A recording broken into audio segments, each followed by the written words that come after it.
Endometriosis లక్షణాలు ఏంటి? గర్భాశయం లోపల ఉండాల్సిన పలుచటి పొర, టిష్యూ, గర్భాశయం వెలుపల పెరిగితే దాన్ని ఎండోమెట్రియాసిస్ అంటారు. సాధారణంగా ఈ పొర కణజాలం, పునరుత్పత్తి అవయవాలు, మూత్రాశయం, పేగుల్లో ఏర్పడుతుంది.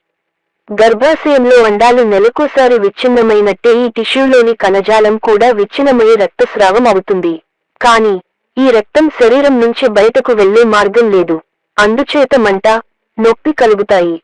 మచ్చలతో కూడిన టిష్యూ ఏర్పడుతుంది. కొందరు మహిళలలో ఏ రకమైన లక్షణాలు కనిపించవు. కానీ కొంతమందికి తీవ్రమైన నొప్పి, బాధ ఉంటాయి.